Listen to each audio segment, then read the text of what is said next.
What's up, guys? Dr. Michael Risher here, and if you have hip pain, I have some help for you.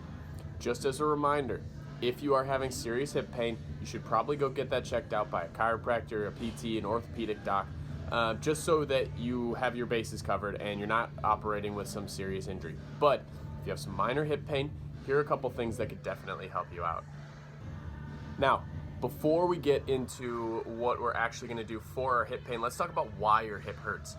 Specifically, people have hip pain when they're squatting a lot of the time, and that's in the front of their hip. Now, your hip looks like this. So this is your femur, this is your hip socket, and it inserts like that. What happens is you have muscles in the front, muscles in the back, and your body is trying to stabilize yourself as you're moving up and down through the squat. Typically, what I've found through my clinical experience is that the muscles in the front really need to stabilize you to pull you forward because the weight is constantly pulling you back. Now, we can get into this weird spot where we have the wrong muscles pulling on our hips and pulling on our body to keep us staying forward so we don't fall back. And that's typically where the hip pain arises from. So when you are squatting, you really want to make sure you brace your core well. That's the first thing that you want to make sure you do, because that will help alleviate pain off of your psoas and off of the other surrounding structures. That's the number one reason I see people have hip pain in the front or anterior hip pain when they're squatting. These mobilizations that I'm going to show you coming up, they are really going to help you loosen up the joint, and what they're actually going to do is help distract the joint. So they'll pull the joint out of the socket ever so gently, and that helps reset the muscles, reset the joint, and helps you stretch just a little bit so that your body is more aware of where the joint is in space, and so that the body does not have as much tension on these muscles that it shouldn't have the tension on. So on top of all of these mobilizations and stretches that I'm going to show you, you should really work on your core bracing and using your abs and your diaphragm to brace yourself and pull yourself forward so your body doesn't rely on your psoas muscles and your hip flexors to do so. That's the big key to this. So with that being said, let's go watch a couple videos that will show you 2 mobilizations and 1 mash with your mace. I'm really excited for these. All right, so here are 2 banded hip mobilizations that you can do if you're having pain in your squat.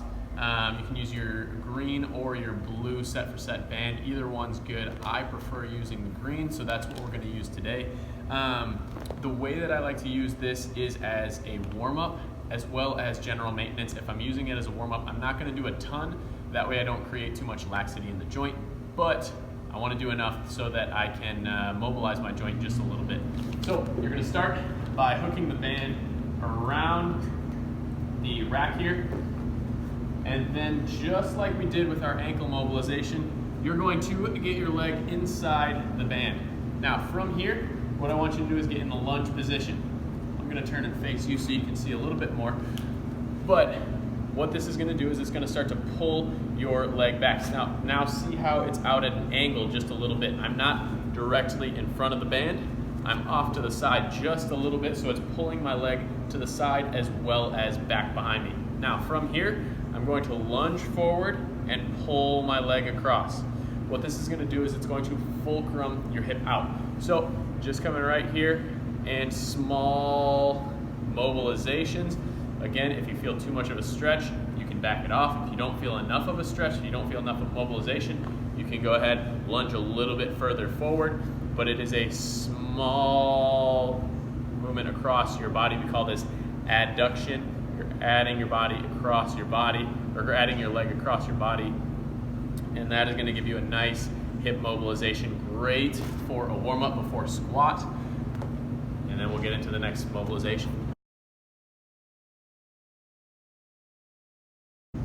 So the next movement you're going to do to warm up your hip is going to be similar, but it's going to be the exact opposite setup. So you still have your band set up to the rack, but now instead of having the front of your hip in the band, you're going to have the back of your hip. So it's going to be pulling across your glute just like this.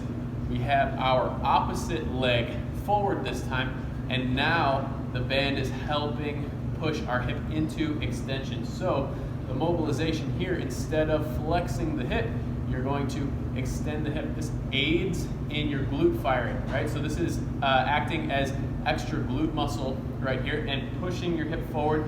You should feel a stretch in the front. That will be your hip flexors, your psoas. And then you'll also have the joint moving just a little bit. So again, not a sustained stretch here, but you're going to do mobilizations, maybe 5 to 10 reps, and then come on in, switch legs. You don't want to loosen up your psoas too much, but you want to create a little bit of a stretch there. That's going to help activate it just slightly, and it's going to really help alleviate the pain that you have in the front of your hip when you're squatting.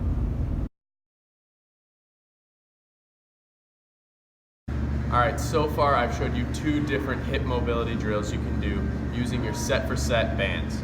Now I'm going to show you a little bit different thing with a set for set Steel Mace. I'm using my 7-pound one, the brand new 7-pound one. You can get one yourself. They're very, very good for grip strength, shoulder strength, but they can also be used as a mobility tool. Now, specifically for your hip flexors, it's going to be sort of what you would have a chiropractor or a physical therapist do if they were going to release your psoas muscle, but now you can use the mace belt on your own. So what you'll do is you'll sit down or lay down, take your steel mace, take the belt of the mace, and put it into your hip. Now you have your hip bone right here. You want to go slightly inside of it. That's where your psoas and your iliopsoas muscle are. Now, what you're going to do is you're going to take your hand and push that into your hip. And you're going to find the spots that are a little bit tender. Sometimes you have to lean one way or another in order to find those spots. But you're going to basically just take the mace and do a little bit of a self-mash on your hip flexor. This gets a little bit tender for everyone. The one place that I find is very helpful is if you go at an angle towards the outside of your hip. That gets a little bit more tender. That tends to be where people have their hip pain. And so doing a little bit of mobilization, a little bit of self-massage with your steel mace there can be really helpful. Again, this is not something that you should do a ton. If you're having this pain, you should definitely see a chiropractor and a physical therapist as well. But if you're looking for a self-mobilization to kind of help control it, help loosen up your hip flexors, this one is the one you should use.